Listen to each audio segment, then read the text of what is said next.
করে ফিরতেছিলেন গ্রামের পথে পথে। তুমি তখন চলেছিলে তোমার স্বর্ণ রথে। অপূর্ব এক স্বপ্ন সম লাগতেছিল চক্ষে মম। কি বিচিত্র শোভা তোমার, কি বিচিত্র সাজ।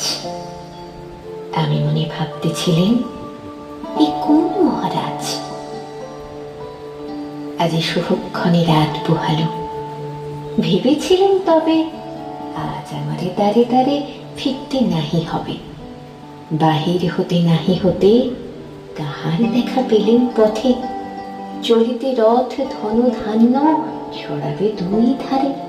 মুঠা মুঠা কুড়িয়ে নেব নেব ভারে ভারে। দেখি সহসা রথ থেমে গেল আমার কাছে এসে। আমার মুখ পানি চেয়ে নামলে তুমি হেসে। দেখে মুখের প্রসন্নতা জুড়িয়ে গেল সকল ব্যথা। হেন কালে কিসের লাগি তুমি অকস্মাৎ আমায় কিছু দাও গো বলে বাড়িয়ে দিলে হাত। মরি এ কি কথা রাজাধিরাজ, আমায় দাও গো কিছু। শুনে ক্ষণকালের তরে রইল মাথা নিচু।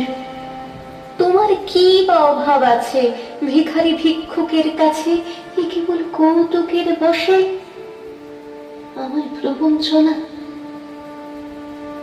ঝুলি হতে দিলেন তুলে একটি ছোট কণা।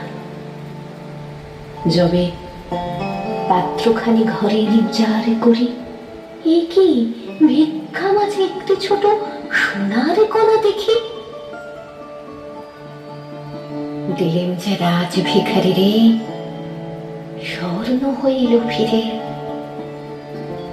তখন কাঁদে চোখের জলে দুটি নয়ন ভরে।